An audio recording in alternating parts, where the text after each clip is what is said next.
Let's get started. So welcome back to the second lecture on reinforcement learning control through inference in GM.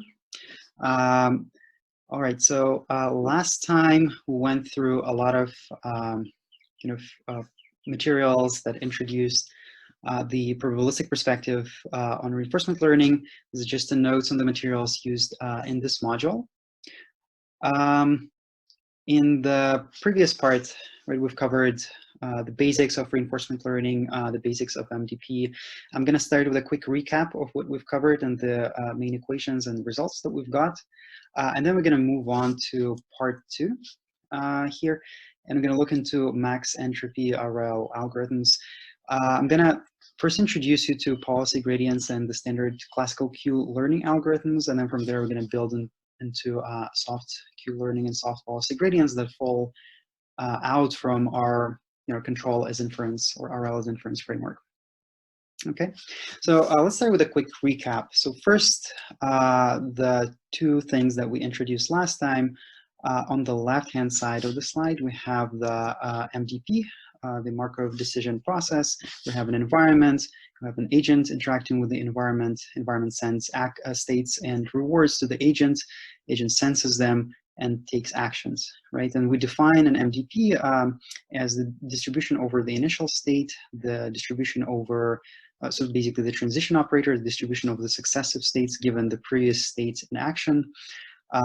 Policy is probabilistic throughout this module, right? And we have some reward function that is typically unknown. So on the right-hand side is the graphical model representation of this, where we have standard hidden Markov model with auxiliary observable variables. And the only thing that we did is basically we augmented this graphical model with this additional conditional probability distribution, where we say that probability of being optimal at a given time step t is proportional or actually equal to the exponentiated reward at that time point. Right, to make everything mathematically consistent, rewards in this case must be scaled or shifted such that they are negative, so that we don't get probabilities greater than 1. But other than that, it's basically our standard Markov chain, hidden Markov model. So in the classical setup, we introduced notions of the value functions, right? We started with the rewards, then we summed the rewards along the trajectories and called those returns. And then we said that the expected return given the current state is the value of the state, and the expected return given the current state and the current action is the value of the state action pair. And again, these expectations are taken with respect to the dynamics as well as the policy. Therefore, these value functions depend on the policy. And we introduced some recursive relationships that we call Bellman optimality equations for these value functions that are basically saying that if we have optimal functions, optimal Q and optimal V, they are related to each other through this maximization operator. Right, and here I'm just giving you the diagrams. We had the equations in the previous lecture. And then finally, once we have the optimal access to an optimal value function, we can derive basically the corresponding optimal policy, right? Just by argmaxing this Q function along the action, right? Now on the other side, on this side of the control as inference, what we also basically re-derived expressions that are very similar to the expression of the classical setting. So first we introduced this probability over trajectories, right? Given this graphical model, we can condition on the fact that, we want to be optimal throughout the trajectory. So what is the probability of a trajectory if we know that we're acting optimally, right? And this is basically proportional to the probability of the trajectory. So this, the expression in the square brackets multiplied by the exponentiated sum of the rewards, just by the definition. Now we introduce a couple of quantities that we called V of ST and Q of STAT, right? And these were the logarithms of the certain quantities that we called backward messages. Right, with a little bit of abusive notation, we introduce them this way. And just to remind you, this backward message was equal to the probability of being optimal from point t until the horizon until the end, given that we've taken action AT from the state ST, right? And we named them intentionally V and Q because the relationship between them turned out to be very similar to the optimality relationship, the Bellman optimality, right? And this is given right now on the slide, right? We have the log integral of the exponentiated Q plus the log probability of the probability of action given ST, which was our prior probability of taking a certain action from a certain state, right? And this log integral x is basically a softmax, right? Log sum x, which is very familiar to all of us, and therefore this framework sometimes is called soft, or this equation is soft optimality condition. Right, and finally, we got this expression for the optimal policy, or basically the conditional distribution of an action taken at time t given st, given the fact that we want to be optimal throughout the entire trajectory. And very conveniently, it became equal to the x of the difference between the q function and the v function, and this difference is often called the advantage. The advantage of taking action at from the state st instead of following the policy onward. Okay. All right, so then we asked the question. So we started with the inference in this graphical model, and we were able to derive these conditional distributions by using the base rule, right, in the structure of the graphical model. But the question was, which objective does this policy optimize, this inferential policy? And it turned out that if we start computing the Kullback-Leibniz, if we compute the Kullback-Leibniz divergence between the trajectories that were induced by the policy, this p hat, and the trajectories that are actually optimal with respect to the graphical model and known rewards, we can actually compute the objective that is given on the slide, which is the expected cumulative rewards plus some entropy bonus for the entropy of the policy. Right, and the first part of the objective was identical to the classical RL objective. The second one was just a regularization term. For deterministic dynamics, we got this directly by looking at the Kullback-Leibniz divergence, and for the stochastic dynamics, we had to overcome some hurdles, but we showed that if we look at the evidence or log probability of, so all of these algorithms are trying to, so the underlying problem is exactly the same for all these algorithms. So the first algorithm is called policy gradients, right, that tries to directly optimize the stochastic objective with respect to parameters of the policy. So we directly are searching for the policy that would maximize this objective. There are value-based methods that try to get rid of the policy and instead have some representation of the v function or the q function or both, right? So and derive the policy directly from these v and q functions. So as we know that if we have access to the optimal q function, we can easily derive the policy by argmaxing the q function, right?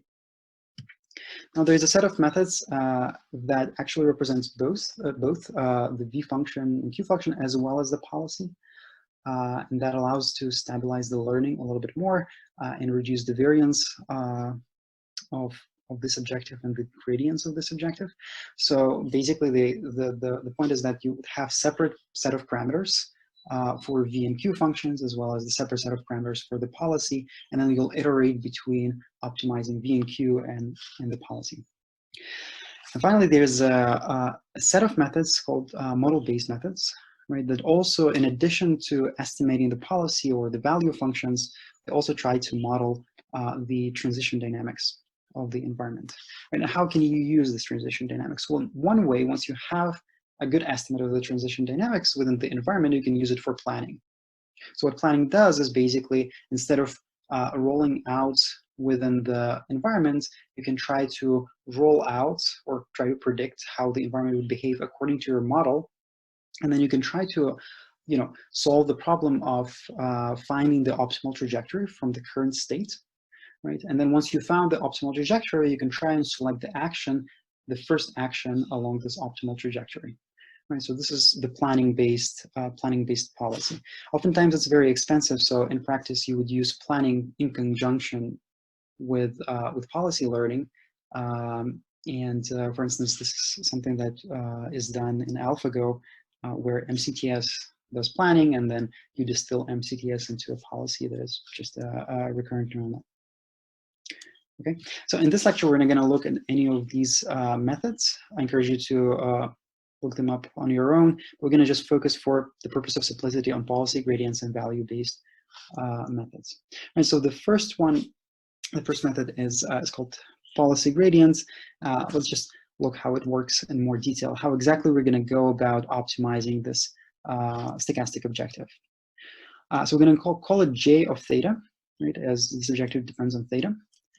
And the first question that we have is, how are we going to estimate this expectation, right? So to estimate this expectation, we should be able to sample trajectories from this. And typically, when you have access to an environment, you can follow the pseudocode to sample the trajectories. Right? You start with some initial state. The environment gives you this initial state, and then you iterate from time point 1 to time point t. And at every time point, you're going to select an action from your current policy, right? And then you're going to select the next state and the corresponding reward from the environment. So as long as you have a policy and access to a simulator, you just plug in your policy in the simulator and you can generate a bunch of these trajectories. And therefore, you can, after generating a bunch of the trajectories, you can get a Monte Carlo estimate of this objective function. Right, so it's basically a sum of the rewards along the end trajectories that you generated using your policy that you run in the environment. Right now, once we know how to compute an estimate for the objective function, so how do we improve the policy? Well, the answer is simple. We should take the gradient of the policy, right? Of the objective function with respect to policy parameters. Now note that here in this objective, we literally have no mention of the parameters of the policy. So if you naively would compute the gradients, you would get basically 0. But in fact, all these samples, all these rewards, all the states and actions actually depend on the policy. So to do that, we need to sort of preserve this dependence on the parameters, right? And to do this, we can slightly rewrite this objective function. We can rewrite the expectation in the integral form. We can push through the integral our differentiation operator because it's linear, right, and get this objective on the right-hand side. And then further, we can rewrite this gradient of the probability distribution in the following form. And this is called the log gradient trick, right? So how do we get this? It's pretty simple. The gradient of the probability that depends on theta is equal to basically the same gradient of the same probability, but multiplied and divided by that probability. And we're going to combine these two terms, the denominator and the gradient, and this is equal actually to the gradient of the log, right? So this is just an equivalence relationship.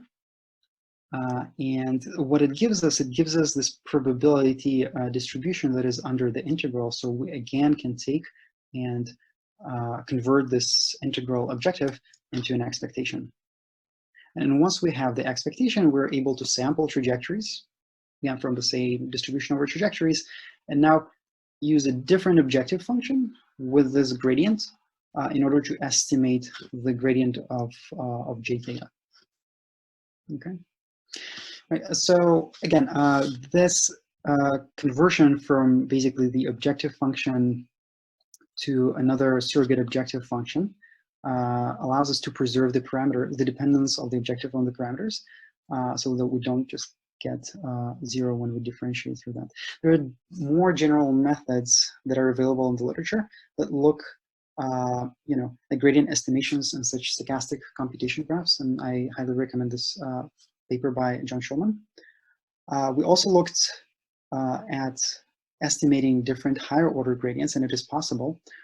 Whenever you compute the higher order gradient of this objective, you will have to do some tedious manipulation of the corresponding objective function, and you'll get another surrogate objective function that would preserve certain terms that will allow you to compute higher order gradients.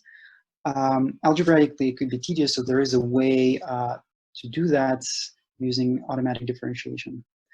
Finally, if you're interested in this topic, there's a very nice survey that came out recently called Monte Carlo Gradient Estimation and Machine Learning. It's pretty comprehensive and it goes through a bunch of different estimators. This estimator is just one way to do that. It's called the score function estimator, or it's sometimes also called a reinforce estimator, because as we'll see, a reinforce algorithm uses this estimator. It has advantages and disadvantages, but we'll come to that later. Okay, so now we know how to compute the gradient with respect to the policy parameters, right? But remember that this p theta of tau is actually the distribution over the entire trajectory, which is the distribution over the dynamics, right, as well as the policy. Okay, let's write it out more explicitly. And in this case, what we'll get is just the gradient of these three terms. Note that these two terms do not really depend on the parameters. So we're very lucky that the dynamics and everything that is related to the environment is not in the objective, which means that we don't really need to know the dynamics in order to compute these gradients, which is very convenient. Right, in the end, what we get is this. So the gradient of the j theta is equal to the expectation with respect to trajectories sampled under our policy, and then we just compute the sum of the gradients of the log probabilities under the current policy of actions given the states. And then the sum is also weighted by a sum of rewards, right? So what does this remind us? Right, so basically, what happens is that we sample a bunch of trajectories under our policy. Let's say in time, we get a bunch of trajectories, and then we try to maximize or try to encourage the policy to imitate or to try basically fit the trajectories that are of higher rewards and the sort of downweight the trajectories that have much lower or negative rewards. Right, so this is what intuitively the algorithm does.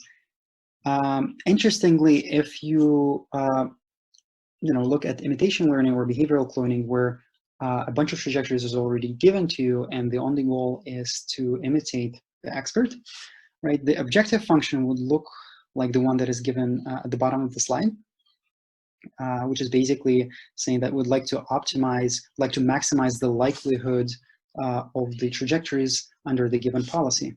Right, so we're trying to imitate the expert as well as possible. So the only difference between this policy gradient, right, this reinforced objective, and this imitation learning objective, is that instead of the expert, we're just reweighting. If we don't have trajectories from the expert, right, but we have access to some reward, we're basically reweighting the corresponding likelihoods.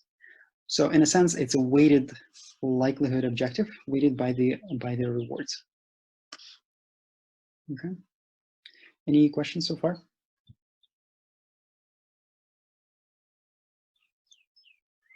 Okay. Okay, so once we have this weighted objective, we can just plug in our favorite optimization algorithm, let's say SGD, and we can optimize these parameters. So everything is pretty much given here. Yes, the only point is that, again, to approximate the expectation, we can get an unbiased estimator of the gradients by simply sampling trajectories under the given policy in the environment.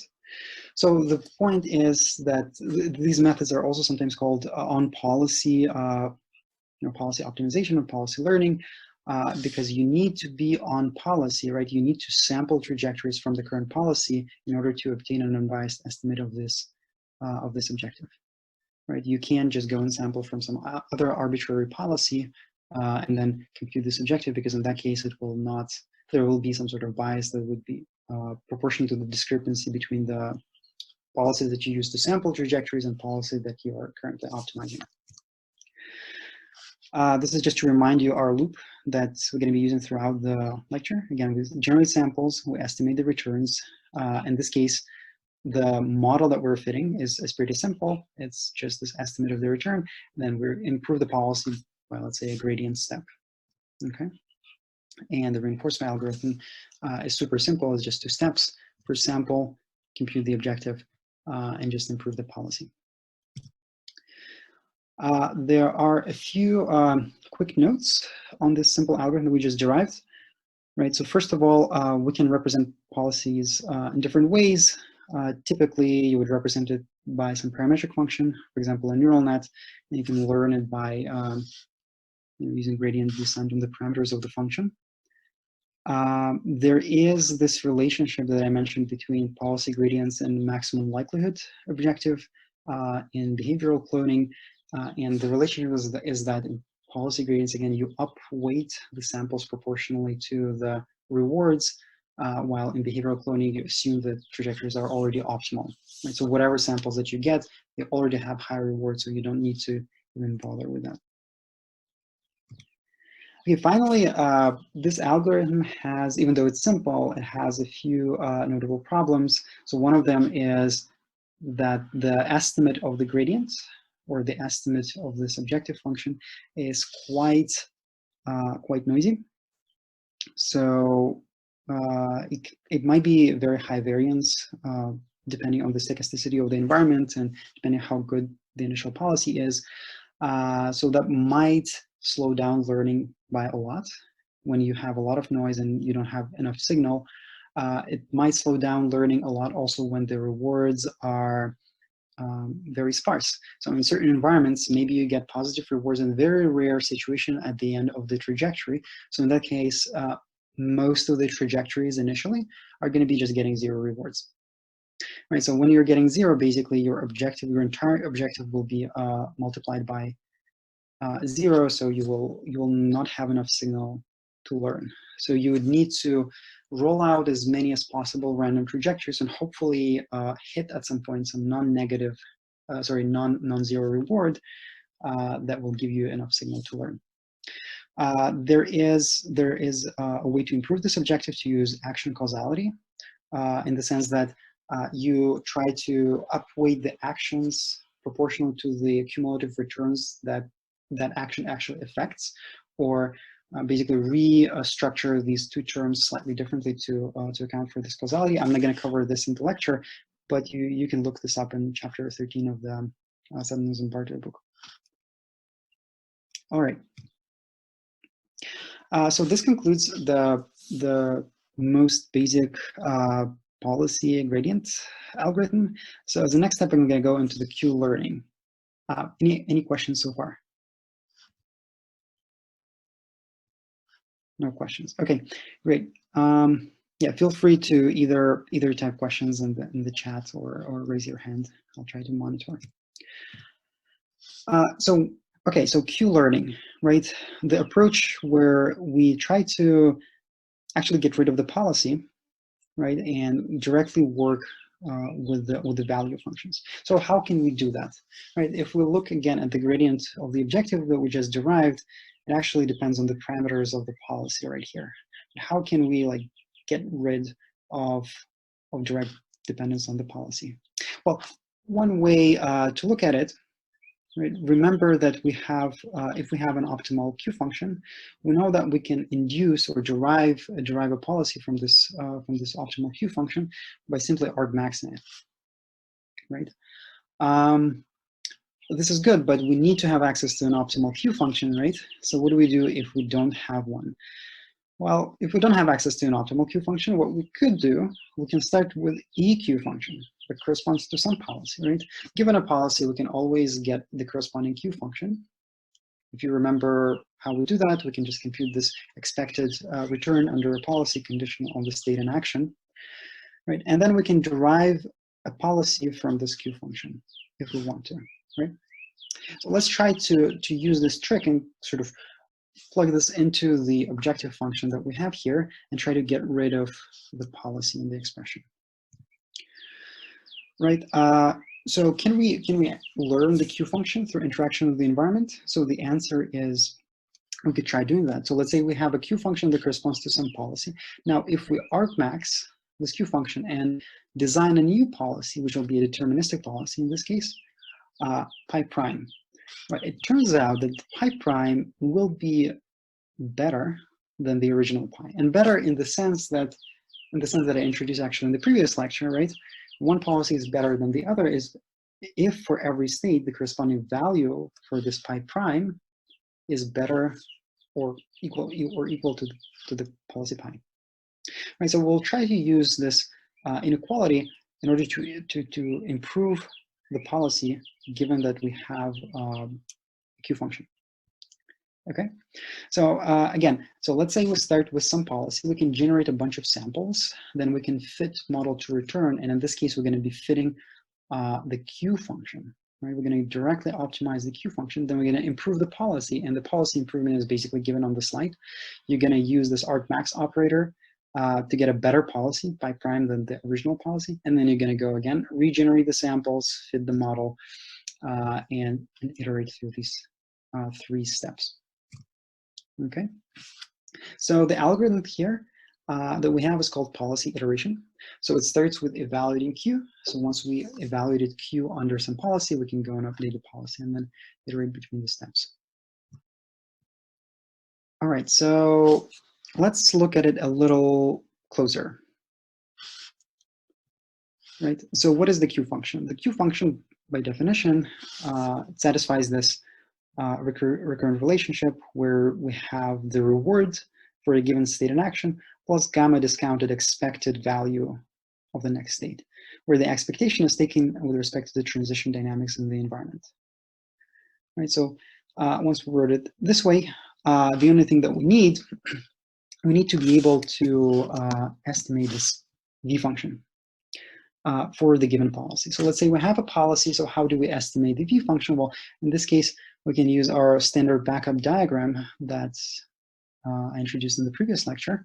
So starting with the state S, we're going to act according to the policy. We're going to get 2 different state action pairs, and then from there, we're going to go and transition according to the transition dynamics, and then eventually get to some S primes. For each of these nodes, we can, assuming that we know V, we can just back up through there and recompute the value of the V at the original state. And so given a state, we're going to just expand a little bit, or maybe expand all the way through the tree till the bottom. And then once we at the bottom of the tree, we can back up all the way through the tree up and compute the value of the V at this state. Right? And these transitions are happening according to the dynamics that we have here, right? And happening with respect to the policy. Okay, so here's the algorithm that we've derived so far, right? Given the original V function, let's say we start with some V, we can compute Q. After we computed Q, we can go and compute the updated policy, pi prime. Once we got pi prime, we'll have to go and re-evaluate the V function again. So we're going to take pi prime, plug it in this expression, right, and recompute the new value function for the pi prime. And once we have, again, the new value function, we're going to go recompute the Q function and just iterate between these steps. So step by step, we're slowly eliminating, the dependence on the pi. We still have pi in the update rule right here. But before I go and eliminate this pi from these equations, let's just look at this diagram, right, for policy iteration, just to build a bit of intuition. So again, the 2 entities here that we're working with are the V function and the pi function, right? And we start from some random V that corresponds to some random pi. We're going to go, or we start with some policy pi. We're going to evaluate V, right? We're going to evaluate V, and we're going to get to some V that corresponds to the current policy. Then we're going to go and greedily sort of greedily find the policy that is greedy with respect to the current V. We know that it's going to be slightly better than the previous original random policy. Now for this new policy, we're going to go and reevaluate again the V function, and then we're going to iterate. And in the end, this iterative procedure should converge to the V star and pi star. So under certain conditions, you can prove that actually this iterative procedure converges to the optimal pi star and V star, but I'm not going to go into these details in the lecture. Okay, now let's try to actually finally get rid of the policy expression in our algorithm and our expressions. So how do we do that? Remember that we derive this greedy policy through the Q function, right?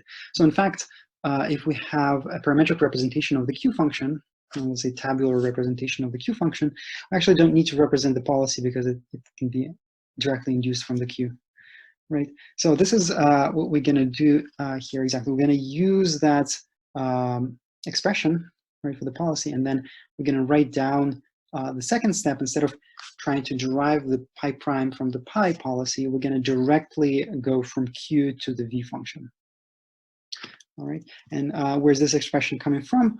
Well, it's coming from the fact, from the relationship between the optimal V star and Q star. Right? Remember that if we have the optimal V function and the optimal Q function, the relationship between them is going to be basically V is equal to the max over A of QSA.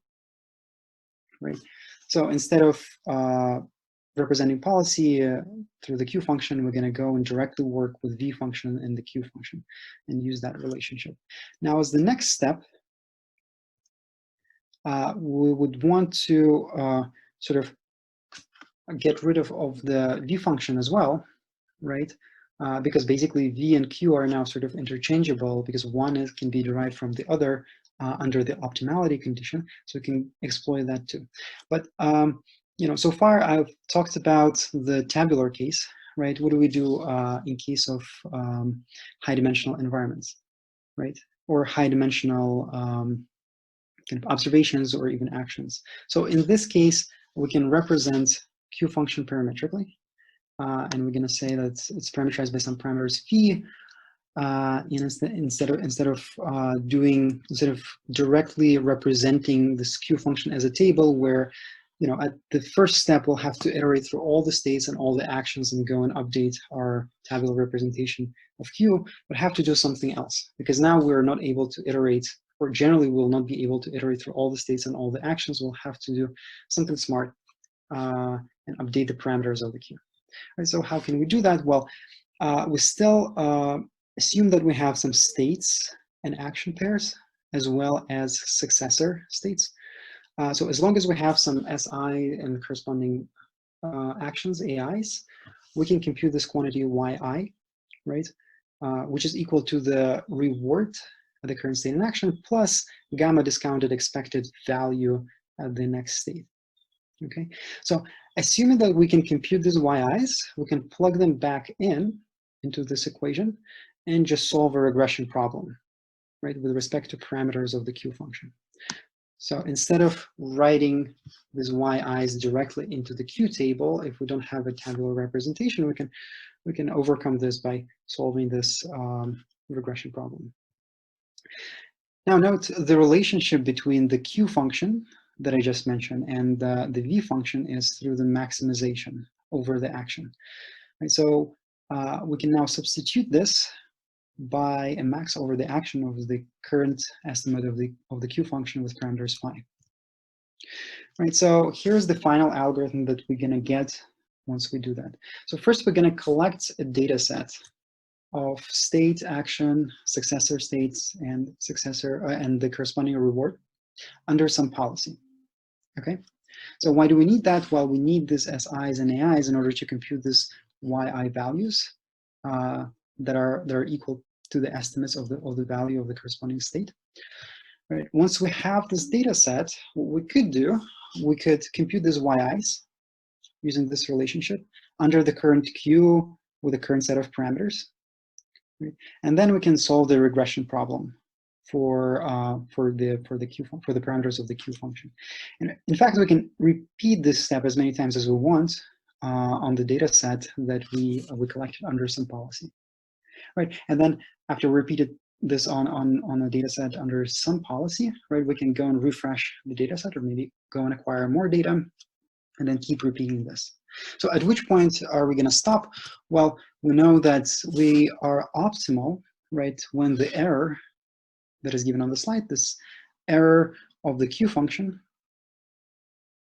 is equal to 0, right? So if the Q function is optimal, then this relationship should be satisfied, right? So the optimal, this is the optimality equation basically for the Q function. So as long as this error is small enough, we should be able to stop. And at the point when we stopped, we have a nearly optimal Q function, and then we can derive the corresponding nearly optimal policy by computing the argmax and the Q function. Okay, so this is the fitted Q iteration algorithm. Are there any questions so far?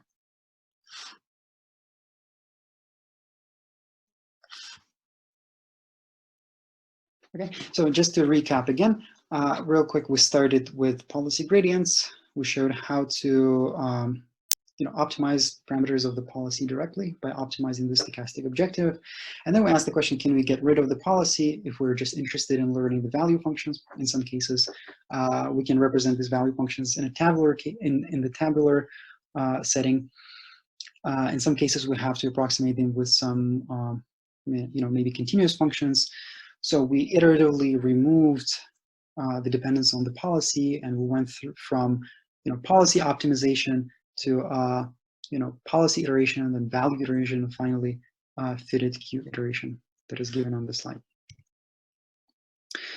Okay, so these were two classical algorithms, right? The value-based learning and the policy-based learning that we derived for the arbitrary MDP.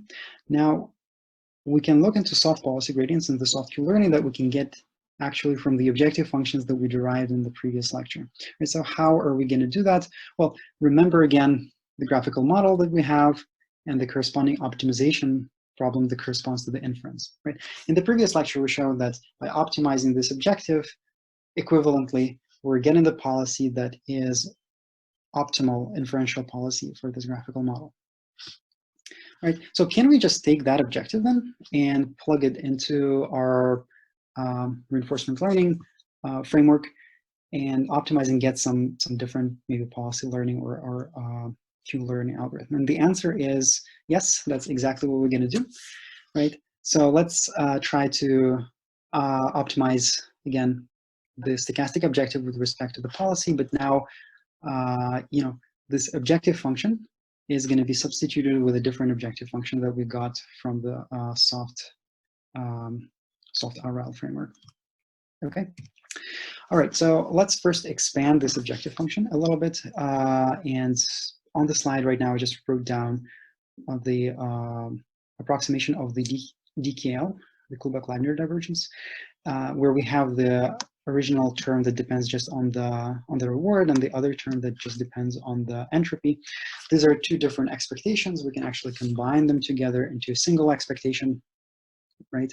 Where we take the expectation with respect to state action pairs that are sampled from the policy-induced distribution, right? And the only difference between this very classical policy gradient objective and this one is that we have log probability of the under the policy that we're trying to optimize.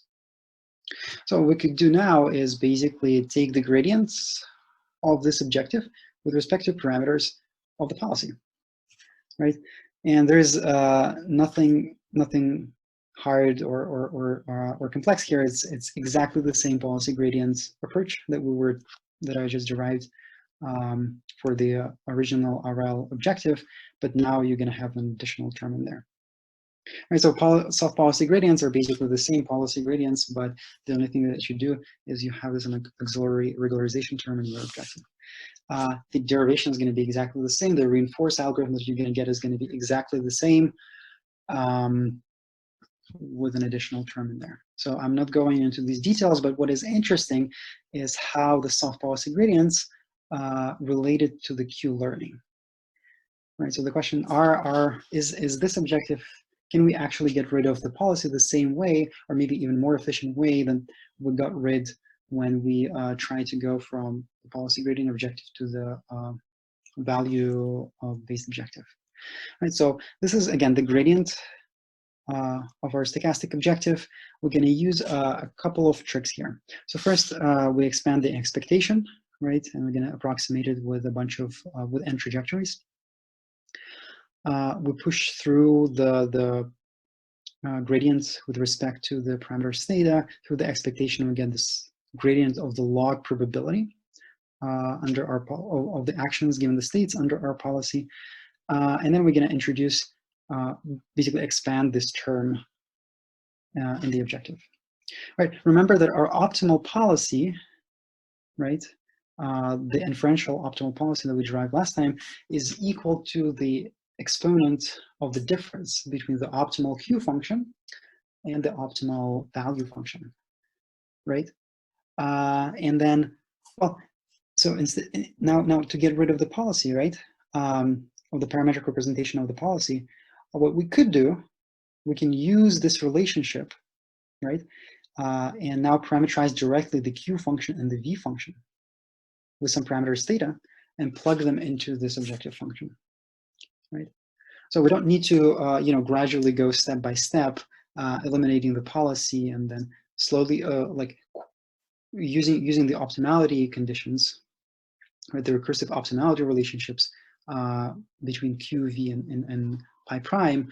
Here we can just directly use this expression for the optimal policy, for the inferential optimal policy, and just plug it into the into our objective function. And when we do that, know that we can directly represent V as the log sum exp of the Q, right, with respect to the action, and we'll end up having an objective that only depends on the Q function right away. Right? So first of all, this additional term in the middle is equal to the Q, approximately equal to the Q of state st plus 1, given that you're taking action at plus 1, right? And then after a couple of more steps in rearranging the terms, what we get basically is the gradient of the Q, right, with respect to parameters of the Q. And I'm abusing a little bit of the notation because the parameters of pi here that we denoted theta may not be identical to the parameters of the Q, but assuming that you reparameterize everything, you're going to get the gradient of the Q function multiplied by this reward plus softmax of the Q theta at the next state, and then given that you've taken the next action.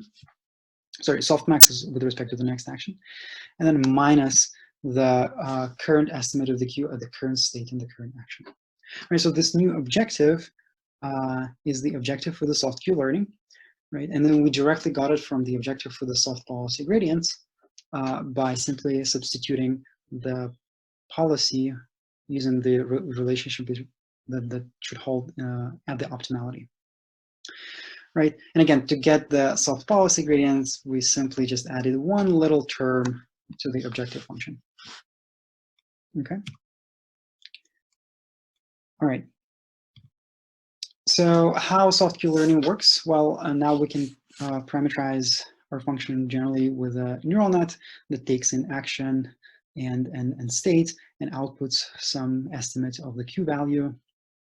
Remember that in the original Q learning or fitted Q learning algorithm, we had these three steps where we collect the data set under some policy, then we compute these yi's using this recurrent relationship under the current policy, and then we refit the Q function to better approximate these estimates of the values, yi's, right? So in the Q learning, again, our update of the parameters is given on the slide, right? So it's the original parameters plus alpha multiplied by the gradient of this objective function, okay? So if you just expand this argmin over phi, right, and substitute phi with theta, this is the gradient that you're gonna get, right? And the target value function that you were trying to estimate is gonna be computed through the max operator. Now, the only difference between soft Q learning and Q learning algorithmically, it turns out that the update operation is going to be exactly the same, but instead of the max, you're going to have the softmax here.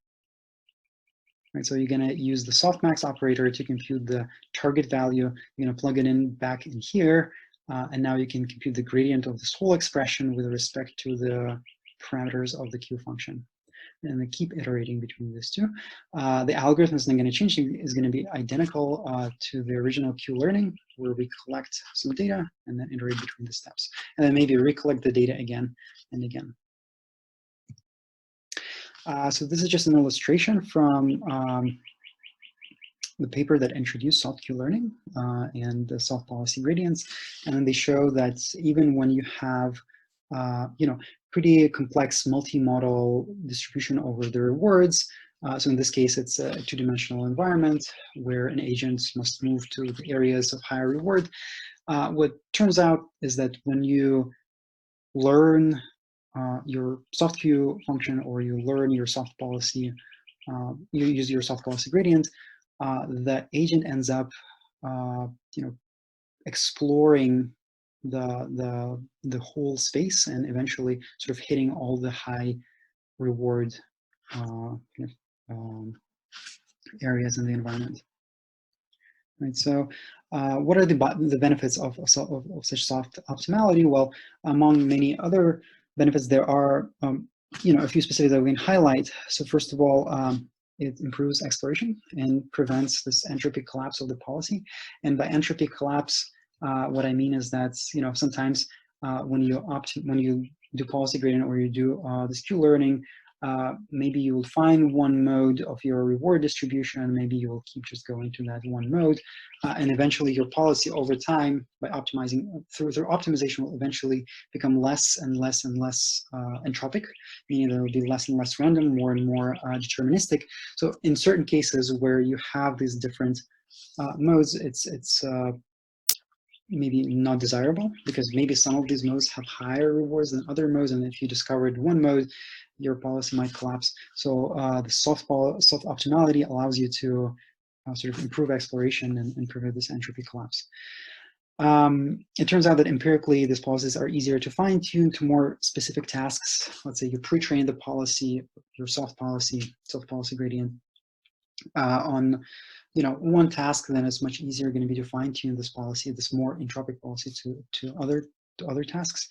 The policies might end up being more robust, thanks to the wider coverage of the states. And it's much easier, it's pretty easy to reduce your policy to the hard optimality, right? You can decrease the temperature in your, x of q minus v if you want to, and the policy will basically reduce to less entropic policy.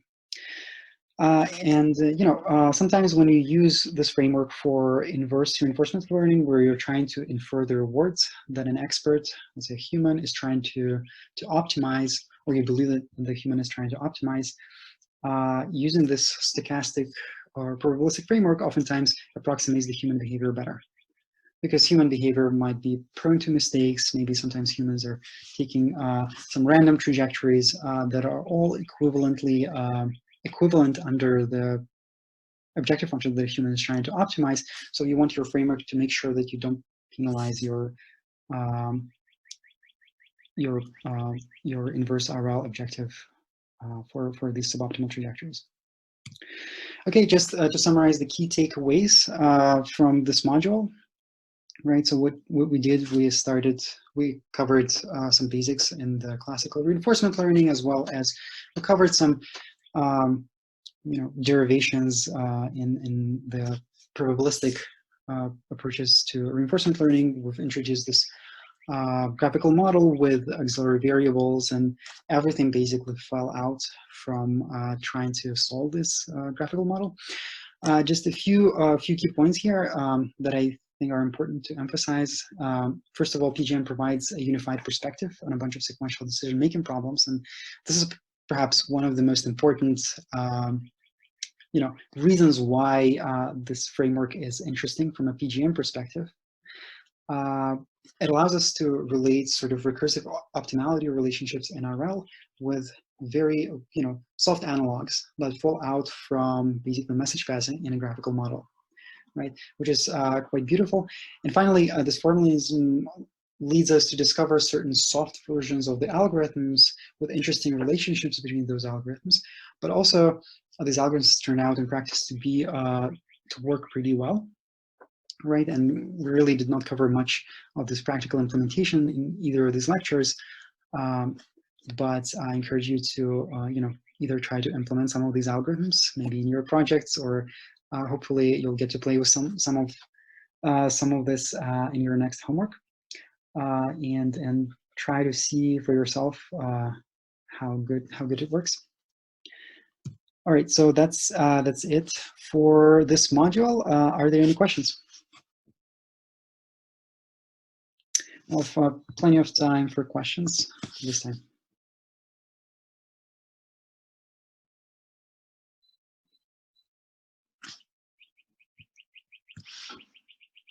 Yes, someone raised hand. Yeah, I was just wondering if the soft versions of these algorithms were inspired from graphical models, or they came up through some other ways, and then later people realized that like graphical model unifies everything. Yeah, that's a good question. I think, as far as I know, people have been trying different regularization techniques on top of policy gradients as well as Q-learning, independent of the graphical models, right? So people have tried to use entropy bonuses, different exploration bonuses, etc., which is sort of pretty ad hoc if you think about it. But then the graphical model formalism sort of unifies everything and allows you to explain why certain things are advantageous from this probabilistic perspective. Yeah. Okay, thank you. So inverse RL, I should add that inverse RL actually, or this probabilistic approach to inverse RL came actually from the graphical model perspective. So Brian Zieber's thesis actually introduces inverse RL problem from this graphical model perspective as a solving basically a CRF model. Yep. Any other Thank you. questions? Yep.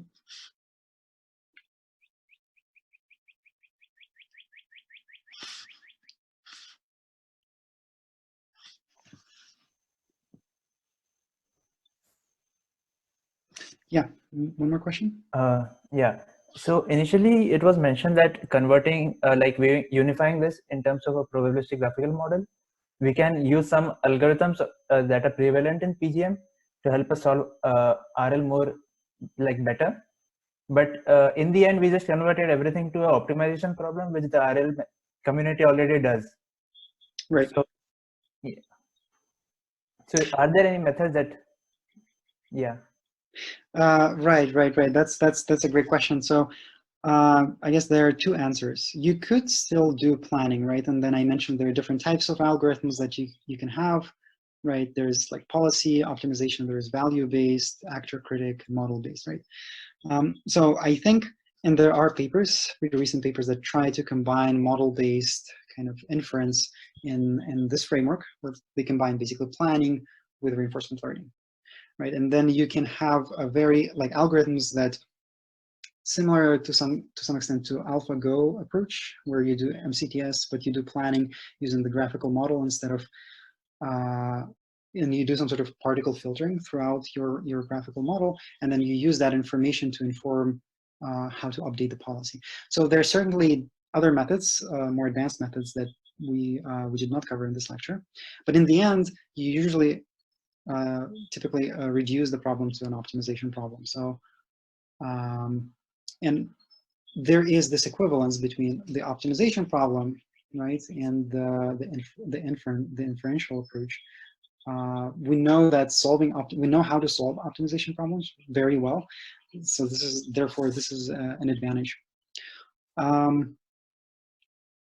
Does that answer your question? Thank you. Yeah, so that may be one answer. The other answer, I would say,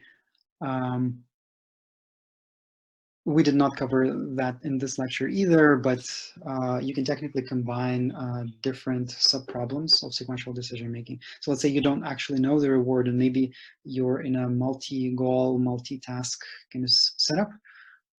Can you combine maybe inverse RL, NRL, or combine behavioral cloning where you have multiple experts or an expert showing you multiple tasks? How do you kind of learn a policy out of that?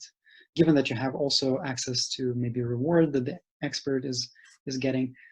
So, so the framework allows you to convert this into an optimization problem, or each component can be converted into an optimization problem. And in the end, what you get is basically a slightly different objective function, or potentially an objective function that consists of different terms, right?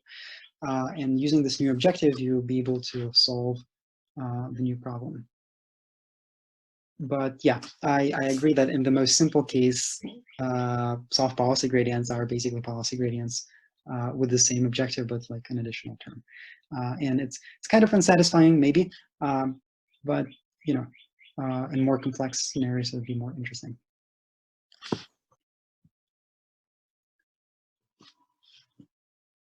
Other questions?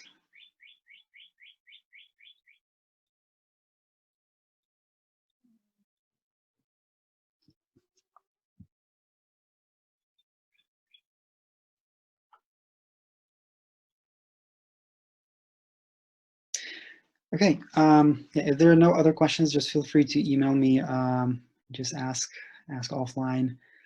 Yeah, if you have any other questions, and I'll just conclude here. Thank you.